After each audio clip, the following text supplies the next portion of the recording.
5장 도아디라 교회. 도아디라 교회 사자에게 편지하라.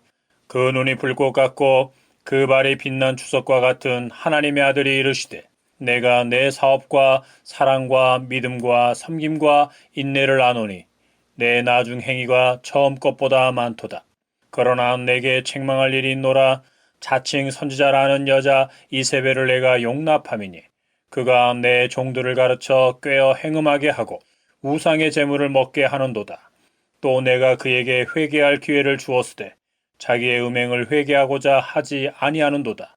볼지어다 내가 그를 침상에 던질 터이요 또 그와 더불어 간음하는 자들도 만일 그의 행위를 회개하지 아니하면 큰 환난 가운데에 던지고, 또 내가 사망으로 그의 자녀를 죽이리니 모든 교회가 나는 사람의 뜻과 마음을 살피는 자인 줄 알지라. 내가 너희 각 사람의 행위대로 갚아주리라. 도아디라에 남아있어 이 교훈을 받지 아니하고 소위 사탄의 깊은 것을 알지 못하는 너희에게 말하노니 다른 짐으로 너희에게 지울 것은 없노라. 다만 너희에게 있는 것을 내가 올 때까지 굳게 잡으라. 이기는 자와 끝까지 내 일을 지키는 그에게 만국을 다스리는 권세를 주리니 그가 철장을 가지고 그들을 다스려 질그릇 깨뜨리는 것과 같이 하리라. 나도 내 아버지께 받은 것이 그러하니라. 내가 또 그에게 새벽별을 주리라. 귀 있는 자는 성령이 교회들에게 하시는 말씀을 들을지어다. 계시록 2장 18절부터 29절. 도아디라 교회에 말씀하신 예수님은 어떤 분이십니까? 눈이 불꽃 같고 발이 빛난 주석 같은 하나님의 아들이십니다. 그것은 예수님이 모든 것을 꿰뚫어 보고 아시는 분이요 강력한 통치권과 심판의 권세를 가지신 분으로서 죄와 악의 세력을 짓밟아 완전히 부숴버리는 분이라는 것입니다.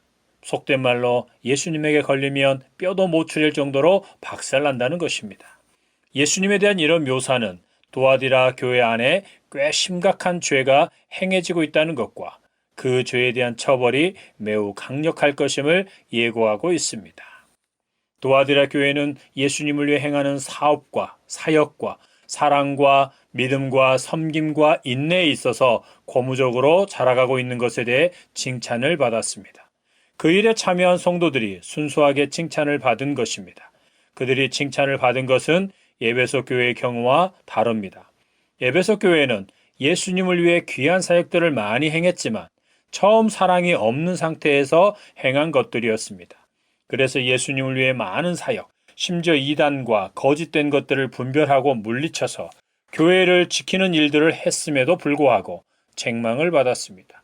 처음 사랑, 곧 마음을 다하고 목숨을 다하고 뜻을 다하여 하나님을 사랑하고 또한 내가 너희를 사랑과 같이 너희도 사랑하라는 새 계명에 대한 순종이 없이 행해지는 사역들은 하나님 아버지와 예수님에게 아무것도 아닙니다. 처음 사랑을 버렸다는 것은 그들이 교회의 근본이 없는 상태, 교회의 본질을 잃어버린 상태, 그래서 예수님이 촛대를 옮기고자 하실 만큼 심각한 상태에 있었다는 것입니다. 그와 달리 도아디라 교회는 눈이 불꽃 같으신 예수님이 보시기에 그들이 행하는 사역과 사랑과 믿음과 섬김과 인내가 칭찬을 받을 만했습니다. 그들이 책망을 받은 것은 다른 것이 아니라 처음 사랑으로 행하지 않고 있다거나 세속적으로 교회를 이끌어가고 있다는 것 등이 아니라 자칭 선지자라고 하는 여자 이세벨이 교회 안에서 자기 세력을 만들어 활개를 치고 다니는데도 그것에 대해 묵인하고 방관하고 있다는 것입니다. 온 교회가 이세벨에게 휘둘려서 그녀의 죄에 참여하고 있다고 책망을 받은 것이 아니라 교회의 거룩함과 순결함을 지키기 위해 그녀와 그녀를 따르는 무리에 대해 교회가 적극적인 조치를 취해야 했음에도 불구하고 그들 세력을 수수방관하고 있는 것에 대해 책망하셨습니다. 그것은 버가모 교회의 경우와도 같습니다. 예수님은 사단의 권자가 있는 곳에 살면서 믿음을 지키고 심지어 충성된 종인 안디바가 순교해도 굳건하게 믿음을 지킨 자들에 대해서는 칭찬하셨습니다. 반면에 발람의 교훈, 곧 세속적인 가르침과 니골라당의 교훈, 곧 영주주의의 가르침으로써 영혼 구원과 세상의 삶을 분리시켜 지나친 금욕을 주장하거나 반대로 자유분방한 삶, 세속적인 삶을 살도록 하는 가르침을 따르는 자들에 대해서는 그들과 입의 검으로 싸우겠다고 하셨습니다. 고난을 참고 견디는 자들과 한 공동체 안에 있으면서 고난이나 핍박이나 세상으로부터 미움을 받지 않고 쉽게 신앙생활하려는 부류에 대해 회개와 심판을 선포하신 것입니다. 그러면 자칭 여선지자 이세벨이 교회 안에서 행한 일들은 무엇입니까?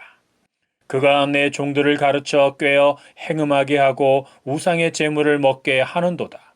계시록 2장 20절.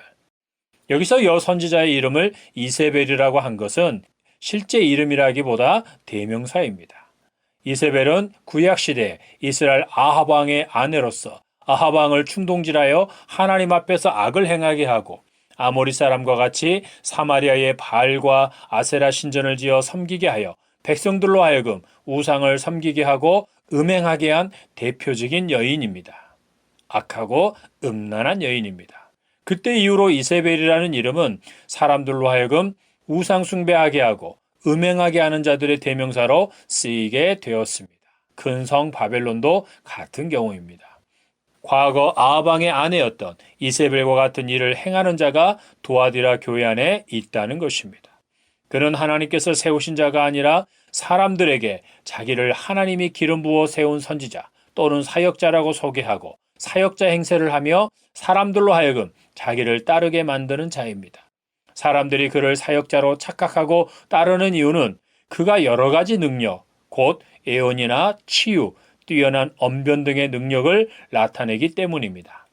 그러나 그가 거짓 선지자, 거짓 사역자인 것은 성도들로 하여금 행음하게 하고 우상의 제물을 먹게 하기 때문입니다. 거짓 선자는 또는 거짓 사역자는 조금만 주의 깊게 살펴보면 바로 알 수 있습니다. 하나님께서 거짓의 영에 빠지도록 내버려 두신 자가 아니라면 말입니다. 하나님께서 거짓의 영에 빠지도록 내버려 두신 자들은 거짓 선지자들, 거짓 사역자들을 분별하지 못하고 그들의 가르침을 신령하게 생각하여 무조건 따르게 됩니다. 이단 종파나 사이비에 빠지는 자들과 신비주의에 빠지는 자들 대부분이 이런 경우에 속합니다. 예수님이 교회를 세우시고 성도들 중에 몇몇을 택하여 여러 직분, 곧 사도, 선지자, 복음 전하는 자, 목사와 교사 등의 직분을 맡기신 것은 성도를 온전하게 하여 봉사의 일을 하게 하며 그리스도의 몸인 교회를 온전하게 세우기 위함입니다.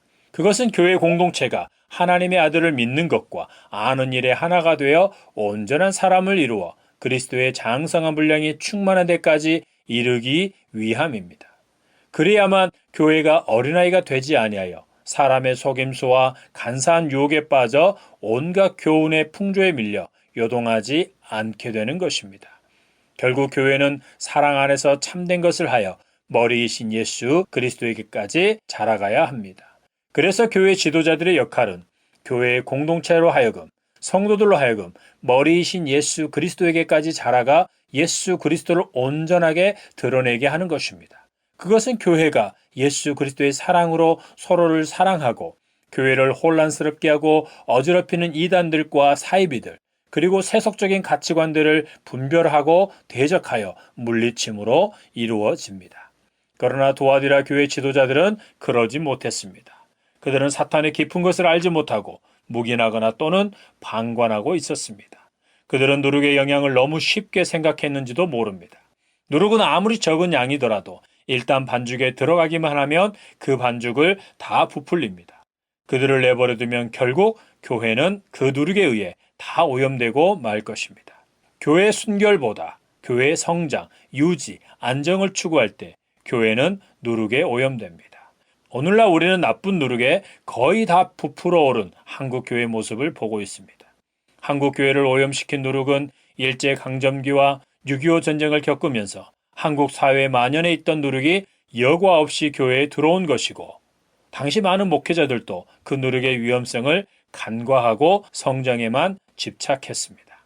또한 1980년대 이후 교회의 성장을 추구하던 시대에는 미국과 독일 등 서방 교회를 오염시킨 나쁜 누룩들을 공수해 온 것입니다. 두아디라 교회는 왜 거짓 선지자인 이세벨과 그 일당을 내버려 두었습니까? 교회가 그들을 분별하지 못한 것입니까? 그래서 예수님이 지적하실 때까지도 모르고 있었던 것입니까? 아니면 확실하게 분별하여 거짓된 무리요 그에 대한 하나님의 판단과 그에 따른 심판을 알고 있었는데 긁어 부스럼을 만들지 않기 위해 묵인한 것입니까? 교회의 평화와 안정을 위한다는 명분으로 말입니다. 이런 상황에서 원수를 사랑하라 했다거나 분열보다는 하나로 있는 것이 낫다는 등의 말은 절대 하지 마십시오. 아니면 이세벨의 능력과 그를 추종하는 세력이 커서 감히 어찌하지 못하고 숨죽이고 있었던 것입니까? 여기서 도아디라 교회 지도자가 거짓 선지자는 아니었다는 것이 분명합니다. 분별하지 못한 경우라면 참으로 불행한 일입니다. 결국 거짓된 무리들이 교회를 삼키고 그들의 깃발을 세우게 될 것입니다. 부모 세대는 믿음을 지켰으나 그들이 거짓 선지자와 그 무리를 묵인하거나 용납하면 다음 세대, 자녀 세대가 그들의 밥이 되어버립니다. 다음 세대 눈에는 부모 세대의 믿음과 순종, 희생과 순교보다 거짓 선지자가 가르치는 세속적인 복음과 그들이 세상에서 누리는 삶의 모습이 더 좋아 보이기 때문입니다. 하나님께서 우리 자녀들에게 특별한 은혜를 베풀어 주시지 않는 한 그들은 세속적인 가르침을 따르고 그것을 진리로 믿고 결국 거짓 선자와 함께 멸망을 당하는 자가 되고 맙니다. 은혜를 받지 못한 자들의 삶이 그러하듯이 말입니다. 결국 그런 교회는 이름만 교회인 집단으로 전락하고 맙니다. 그러면 분별을 하고 있으면 잘한 것입니까? 분별과 그에 따른 치리가 없다면 이유가 무엇이든 간에 예수님의 책망을 피할 수 없습니다. 교회의 지도자들이 직무유기의 죄를 지은 것입니다. 예수님은 거짓 선지자와 그의 세력들을 매우 엄격하게 책망하고 자기의 몸을 깨끗하게 하기를 원하시는데 우리는 교회의 평화와 안정, 성장을 위해 누룩과 같은 자들을 묵인하고 있지 않습니까? 우리는 누구를 섬기는 자입니까? 누구의 양을 맡아 기르고 있는 것이며 누구의 교회를 세우고 있는 것입니까? 이스라엘 왕이었던 아합 왕의 아내인 이세벨이 하나님의 선지자들을 죽이고 바알과 아세라를 위해 신전을 짓고 제사하며 행음하게 했던 것과 같은 일이 AD 90년경 도아디라 교회 안에서 벌어지고 있었습니다. 거짓 선지자, 거짓 사도, 거짓 선생이 성도들로 하여금 행음하게 하고 우상의 제물을 먹게 했다는 것은 무엇입니까?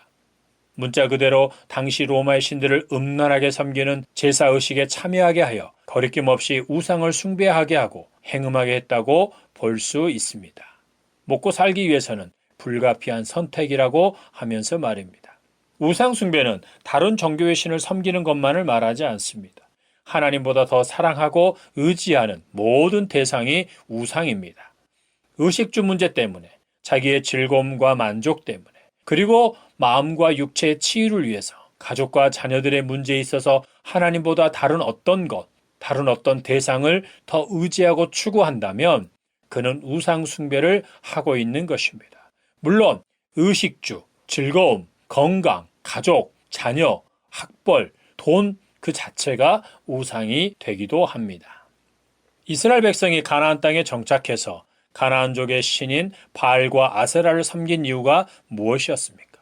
요즘으로 생각해서 어떤 사람이 교회도 다니고 절에도 다닌 것과는 다릅니다. 이스라엘 백성은 애굽에서는 노예로 살았고 광야에서는 만나를 먹다가 직접 농사를 지어야만 양식을 얻을 수 있는 가나안 땅에 들어왔습니다. 그들이 경험하고 아는 하나님은 애굽에서 자기들을 구원해 주신 하나님이요 광야에서 만나를 주신 하나님이었지 농사를 지어 양식을 얻게 해주시는 하나님은 아니었습니다. 그런 그들이 농사를 지어야 하는 가나안 땅에 들어와 보니 그들 앞에 농사 전문가들이 섬기는 농사의 신, 풍요의 신인 바알과 다산의 신인 아세라가 있는 것입니다. 그들은 농사를 지어 양식을 얻고 자녀를 낳아 다복하게 살려면 저들처럼 바알과 아세라를 섬겨야 하는구나 라고 생각했습니다. 그래서 그들은 가나안 사람들이 바알과 아세라를 섬길 때 그들의 제사의식에 참여한 것입니다. 그 의식에는 행음이 포함되어 있었습니다. 그럼에도 그들은 아무 거리낌 없이 제사의식에 참여했습니다. 농사의 풍년과 다복을 위해서 말입니다. 물론 그들은 하나님도 섬겼습니다. 우리는 성경에서 말하는 행음을 무조건 추상적인 영적인 간음으로만 이해하는 경향이 있습니다. 그러나 이스라엘 백성의 경우에서 보듯이 우상 숭배와 행음은 연결되어 있습니다. 물론 우상 숭배를 하는 자들이 모두 실제로 육체적인 행음을 하는 것은 아닙니다. 그러나 기억해야 합니다. 우상 숭배, 곧 하나님 외의 다른 존재, 다른 어떤 것을 의존하고 추구하는 우상숭배는 육체적인 행음뿐 아니라 모든 죄들에 대해 문을 활짝 열어줍니다. 거짓요, 거짓 종교에 빠진 우상숭배를 제외한 대부분의 우상숭배는 현실 타협적인 신앙과 탐욕에서 비롯된 것입니다. 간혹 모든 종교에도 진리가 있고 구원의 길이 있다고 하는 신학자나 목사들이 있는데 그들은 하나님께서 거짓의 영에 빠지도록 내버려 두신 자들입니다. 그들의 생각에는 하나님을 섬기지만 현실에서는 하나님도 어쩌지 못하는 경우가 많다는 것입니다. 현실 타협적인 신앙과 탐욕을 가진 자들의 경우가 이렇다는 것입니다. 그래서 현실의 문제를 해결하는데 실제적으로 도움이 되는 것들을 의지하거나 세상의 것들을 추구합니다. 세상적인 현실의 문제를 잘 해결해 나가는 자들과 같이 살아가는 것입니다. 그것은 한마디로 세상과 세상에 속한 것들을 사랑하는 것이요, 하나님보다 자기를 더 사랑하는 것입니다. 하나님의 영광보다 자기의 영광을 더 추구하는 것입니다. 자기를 더 사랑하고 자기의 영광을 추구하기 때문에 세상과 세상에 속한 것들을 사랑하는 것입니다. 한편에서는 일부 성도들이 예수 그리스도에 대한 믿음 때문에 환난을 당하고 궁핍한 삶을 살고 있는데 거짓 선지자, 거짓 사역자들은 나머지 성도들로 하여금 로마의 신을 음란하게 섬기는 제사의식에 참여하게 하여 거리낌 없이 우상 숭배를 하게 하고 행음하게 했습니다.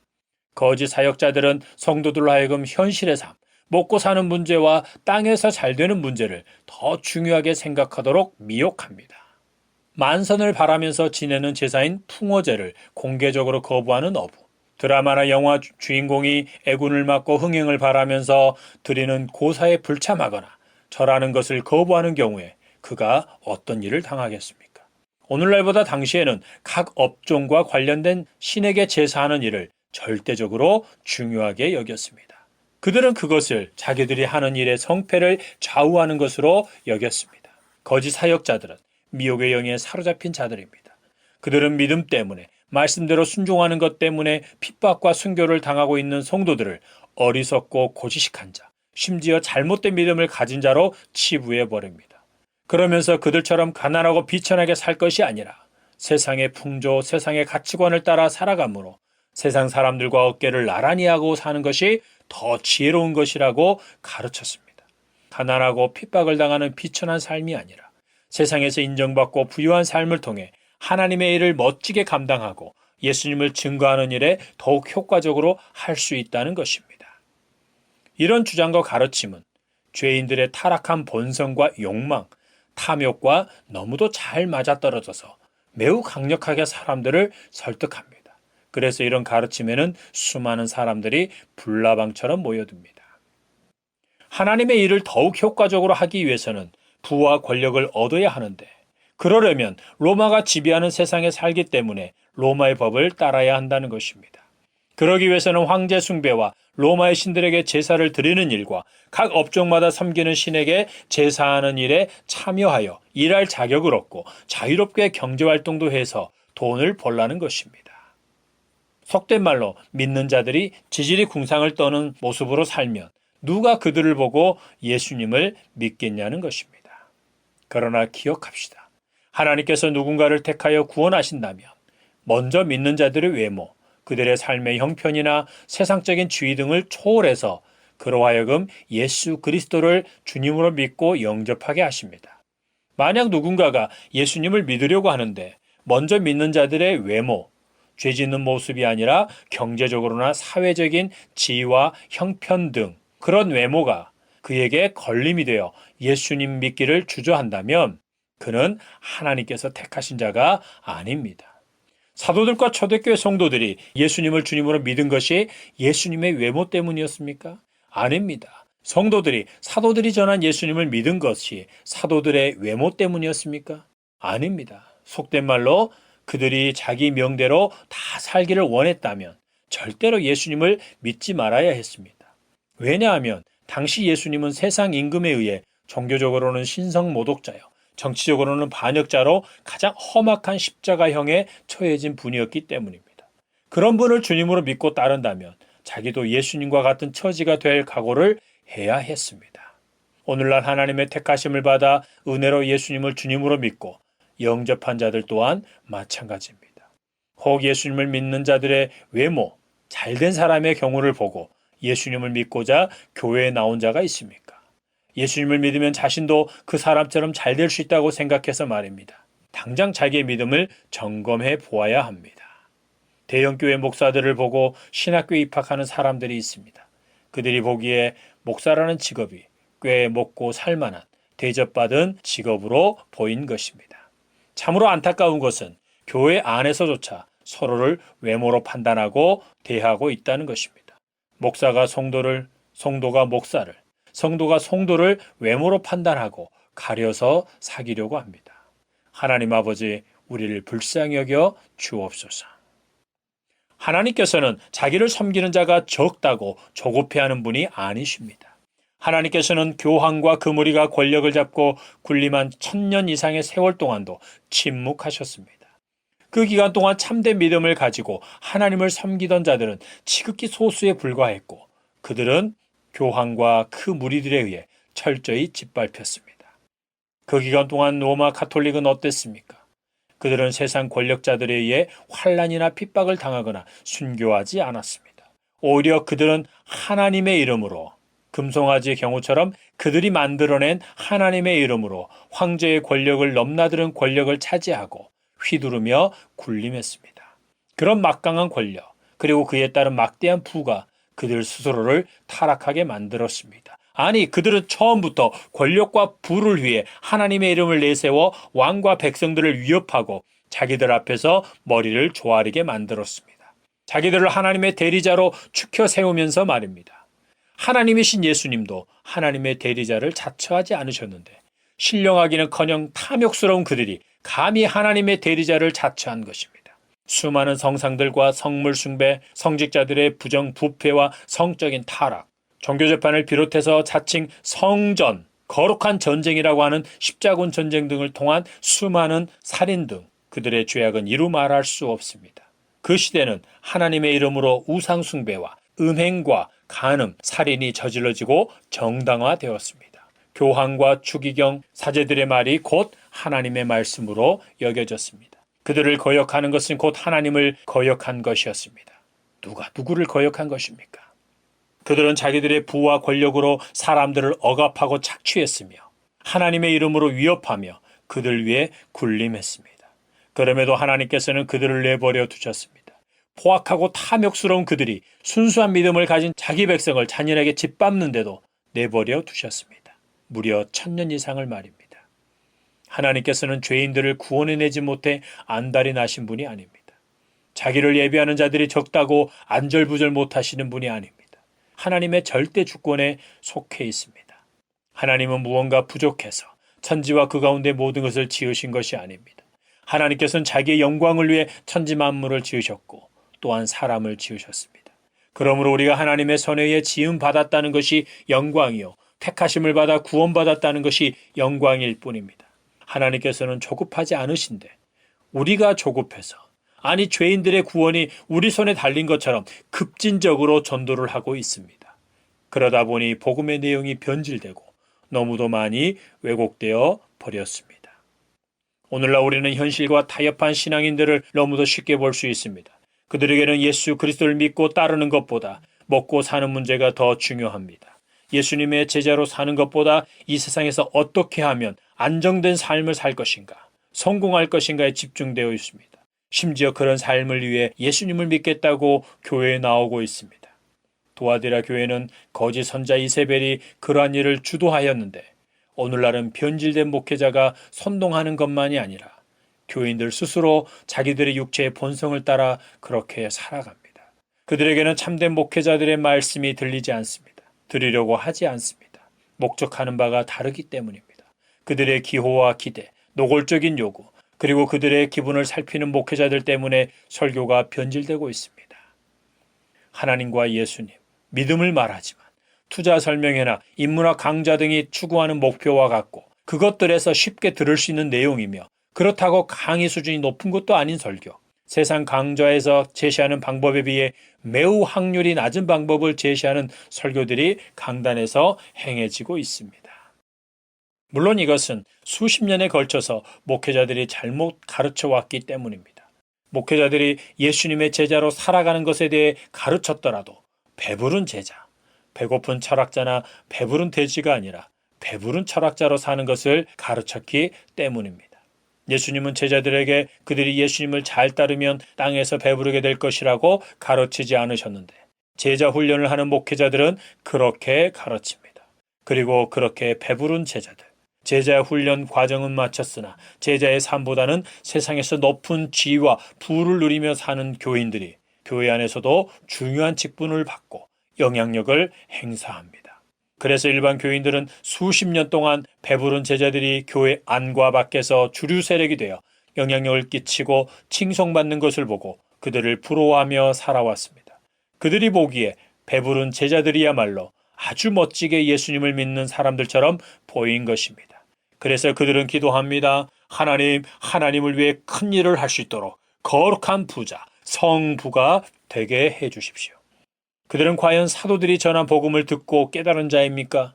그들은 과연 복음을 올바로 깨달은 자입니까? 복음의 능력을 경험해 본 자입니까? 사도 바울은 너는 그리스도 예수의 좋은 병사로 나와 함께 고난을 받으라고 말하고 무릇 그리스도 예수 안에서 경건하게 살고자 하는 자는 박해를 받으리라고 하는데 오늘날 우리는 고난이나 핍박, 환난 당하는 것을 부끄러워하고 그러한 자를 패배자, 하늘의 비밀, 시크릿, 비결, 공식을 모르는 자, 믿음에서 낙오한 자 정도로 취급하고 있습니다. 예수님은 우리에게 너희가 세상에 속하였으면 세상이 자기의 것을 사랑할 것이나 너희는 세상에 속한 자가 아니요 도리어 내가 너희를 세상에서 택하였기 때문에 세상이 너희를 미워하느니라. 내가 너희에게 종이 주인보다 더 크지 못하다 한 말을 기억하라.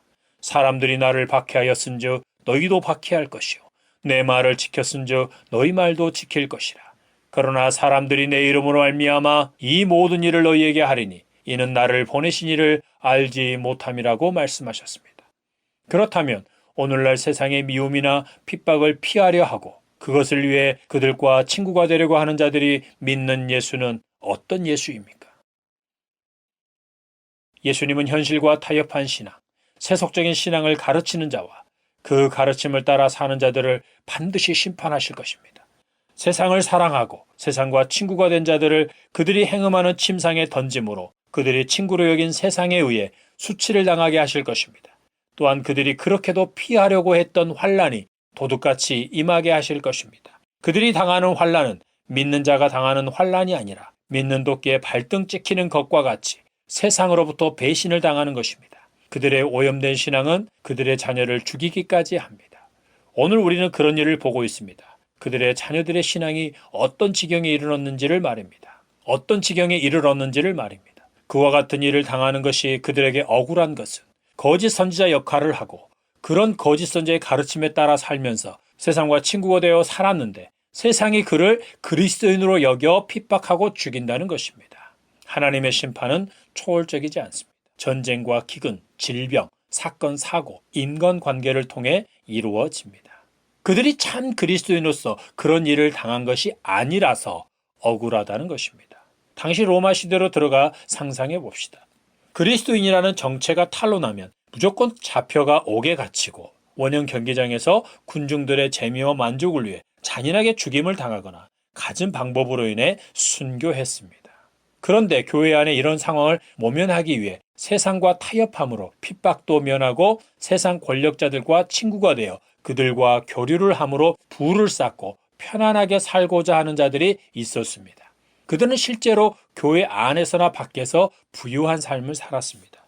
그러나 그들의 주장과 삶의 모습은 성도들의 순수한 믿음을 변질시키고 예수님을 믿는 믿음을 왜곡시켰습니다. 그래서 예수님은 그들을 심판하셔서 수치를 당하게 하시고 그의 자녀들을 죽음에 내어주시는데 그 일이 이렇게 이루어진다는 것입니다. 자기들이 그리스도인이라는 사실을 숨기고 실제로 이들은 몸만 교회에 속해 있는 명목상 그리스도인들입니다. 그런 그들이 세상 권력자들과 교류를 해오고 있었는데 하나님께서 그들을 심판하시는 날 그들의 정체가 드러나게 됩니다. 그러면 그는 법정에서 예수님을 주님으로 믿고 섬기는 그리스도인으로 고백하든지 아니면 예수님을 부인하고 황제에게 충성을 맹세하든지 해야 합니다. 최악의 경우 세상 권력자, 그리스도인들을 미워하고 핍박하는 세상 권력자들은 그들이 참 그리스도인인지 아닌지, 교회에서 어떤 역할을 하고 있든지 상관없이 그들에게 그리스도인이라는 올가미를 씌워 그와 그의 가족을 제거합니다. 혹 서로가 정치적으로 경쟁 관계에 있는 자라면 그가 교회에 속해 있다는 것 자체가 치명적인 약점으로 작용하게 됩니다. 다니엘이 사자굴에 던져진 경우가 그렇습니다. 예수님은 이와 같이 그들을 심판하심으로 사람을 외모로 판단하지 않고 사람의 뜻과 마음을 살피는 자이심을 나타내십니다. 예수님은 버가목 교회 안에서 발람과 니골라당의 가르침을 따르는 자들과 두아디라 교회 안에서 여선지자 이세벨과 그를 따르는 무리에 대한 평가와 심판을 단호하게 선언하심으로 교회가 그들을 어떻게 대하고 치리해야 하는지를 말씀하신 것입니다. 예수님은 세속적인 가르침, 세상에서 잘 되어야 하나님을 영광스럽게 하고 하나님의 일을 더 크게 할 수 있다는 등의 가르침과 이분법적인 가르침, 곧 하늘의 일과 땅의 일을 구분하여 사회적인 책임은 세속적인 일로 간주하여 터부시하고 교회를 중심으로 하는 종교적인 것만을 하나님의 일로 여겨 그 일에만 충성하도록 하는 가르침을 전하고 따르는 자들이 회개하지 않으면 자기 입에서 나오는 검으로 그들과 싸우겠다고 하셨습니다. 그러므로 교회는 그들에게 예수님의 이름과 권위로 회개하라고 권면하고 듣지 않을 때에는 그에 따른 치리를, 징계를 해야 합니다. 내 형제가 죄를 범하거든 가서 너와 그 사람과만 상대하여 권고하라. 만일 들으면 내가 내 형제를 얻은 것이요. 만일 듣지 않거든 한두 사람을 데리고 가서 두세 증인의 입으로 말마다 확증하게 하라. 만일 그의 말도 듣지 않거든 교회의 말하고 교회의 말도 듣지 않거든 이방인과 세리와 같이 여기라. 진실로 너희에게 이르노니 무엇이든지 너희가 땅에서 매면 하늘에서도 매일 것이요 무엇이든지 땅에서 풀면 하늘에서도 풀리리라. 마태복음 18장 15절부터 18절. 또한 거짓 선지자 이세벨과 그를 따르는 자들에 대해서도 그들이 회개하지 않으면 큰 환난을 당하게 하고 심지어 그들의 자녀를 죽이겠다고 하셨습니다. 그러므로 교회는 그가 교회 안에서 얼마나 큰 영향력을 가지고 있고 얼마나 많은 사람들이 그를 따르고 있든지 간에, 속된 말로 그가 물주이던 간에 예수님의 몸인 교회를 거룩하고 순결하게 지키기 위해 그들을 예수님의 이름으로 책망하고 회개하라고 권면해야 합니다. 그럼에도 그들이 듣지 않으면 그에 상응하는 조치를 취해야 합니다. 이제 내가 너희에게 쓴 것은 만일 어떤 형제라 일컫는 자가 음행하거나 탐욕을 부리거나 우상 숭배를 하거나 모욕하거나 술 취하거나 속여 빼앗거든 사귀지도 말고 그런 자와는 함께 먹지도 말라 함이라. 밖에 있는 사람들을 판단하는 것이야 내게 무슨 상관이 있으리오마는 교회 안에 있는 사람들이야 너희가 판단하지 아니하랴. 밖에 있는 사람들은 하나님이 심판하시려니와 이 악한 사람, 교회 안에 있는 이 악한 사람은 너희 중에서 내쫓으라. 고린도전서 5장 11절부터 13절. 예수님의 판단 기준이 우리의 기준이 되어야 하고 예수님이 책망하고 멀리하는 자들에 대해 우리 또한 그래야 합니다. 오늘날 예수님으로부터 책망을 받은 제사장 바리새인 서기관과 같은 자들에 대한 우리의 태도도 그러해야 하고 유일신 하나님을 섬기고 율법대로 순종하며 산다고 자부하고 장로들의 유전, 전통을 철저하게 지킨다고는 하나 정작 예수님을 구주와 임금으로 모시지 않는 유대인들과 같은 자들에 대해서도 예수님과 같은 입장을 취해야 합니다. 또한 예수님의 터 위에 세워진 예수님의 몸인 교회를 지키고 이끌어간 사도들의 기준과 판단과 그에 따른 치리를 따라 교회를 지키고 세워가야 합니다. 예수 그리스도 중심의 배타성을 잃어버린다면 그것은 더 이상 교회가 아닙니다. 물론 우리는 그 배타성으로 다른 사람들을 정죄하거나 저주하지는 말아야 합니다. 이기는 자는 누구입니까? 앞의 교회들에서 이미 언급한 것처럼 하나님의 은혜로 예수님을 믿고 영접하여 예수님에게 속한 자들입니다. 하나님은 한 번 택하신 자들을 절대로 포기하지 않으시고 빼앗기지도 않으십니다. 하나님의 은혜로 거듭나서 예수님을 구주와 주님으로 믿고 영접한 자는 영원한 승자입니다. 영원히 이기는 자로 택함을 받은 자입니다. 예수님이 그들을 위하여 죽으신 것은 그들로 하여금 다시는 죽지 않고 영원히 자기와 함께하도록 하기 위함입니다. 그러면 두아디라 교회의 경우에 이기는 자는 누구입니까? 눈이 불꽃 같고 발이 빛난 주석과 같은 예수님처럼 자칭 선지자란 여자 이세벨과 그를 추종하는 세력들에 대해 확실한 회개를 요구하고 그에 응하지 않았을 때는 사도들의 경우처럼 그들을 교회 밖으로 쫓아내는 것입니다. 그래서 그들의 죄와 더러움이 교회를 오염시키지 못하게 하는 것입니다. 이기는 자로서 자기가 속한 공동체, 곧 가정과 교회를 지키는 것은 당연한 것입니다. 그것을 방임하고 무관심한 자는 예수님의 몸인 교회의 지체가 아닙니다. 예수님의 몸에 붙어있는 자가 아니라는 것입니다.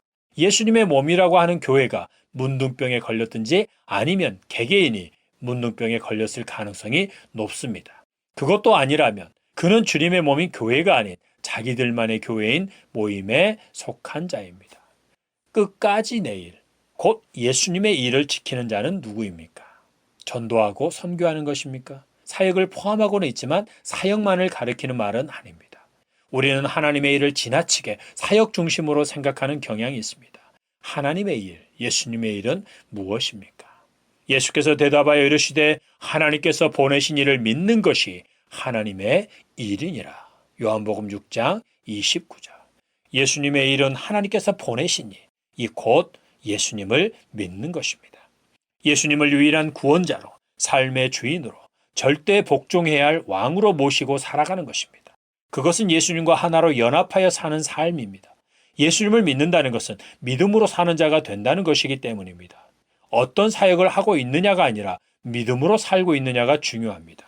믿음으로 사는 자 가운데서 각각의 분량대로 맡겨주신 일, 사역들을 감당해 가는 것입니다. 그래서 믿음으로 사는 삶, 예수님을 주인, 삶의 주인으로 모시고 살아가는 것이 가장 중요합니다.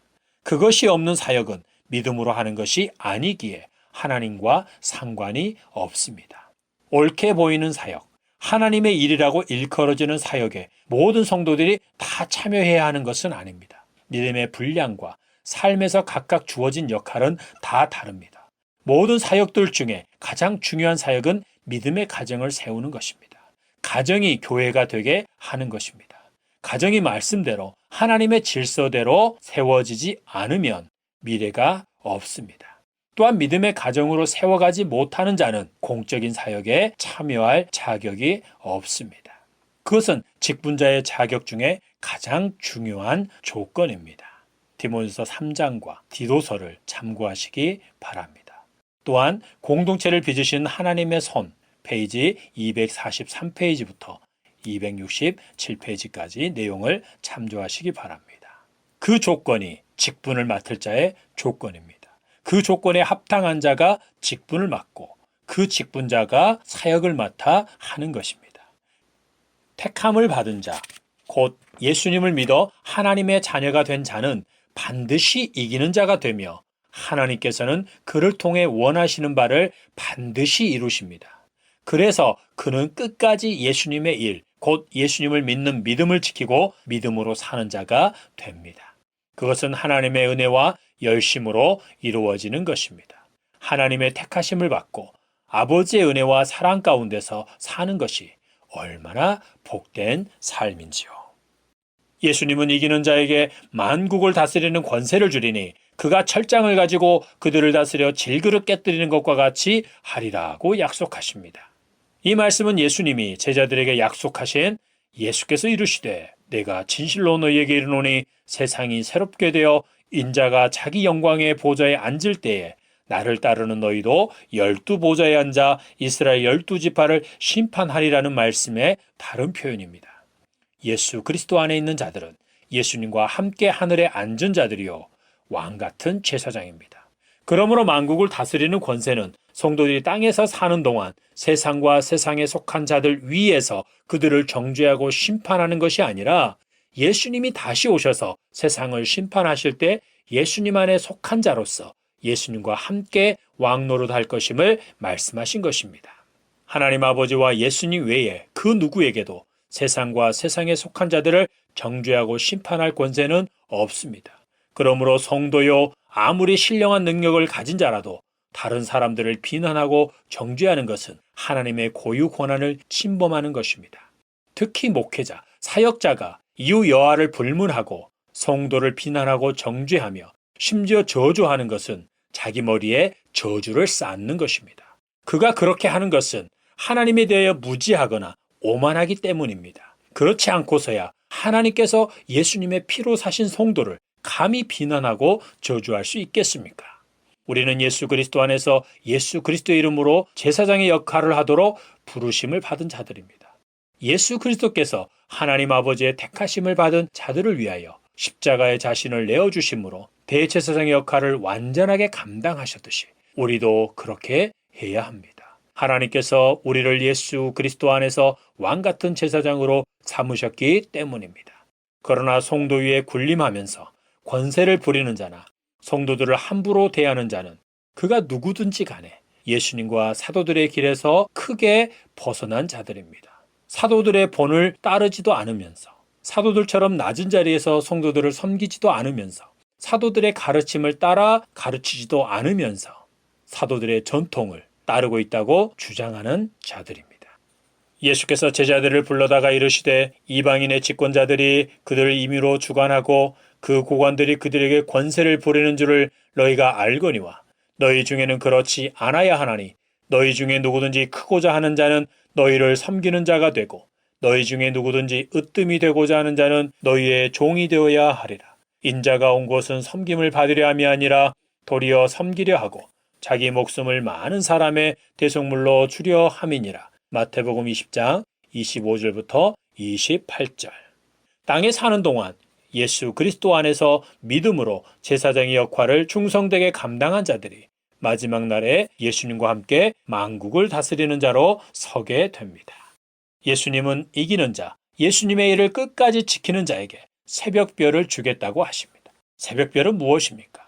예수님은 요한계시록 마지막 장에서 자신을 다윗의 뿌리요 자손이니 곧 광명한 새벽별이라고 말씀하십니다. 문자대로 해석하면 이기는 자에게 예수님 자신을 주신다는 것입니다.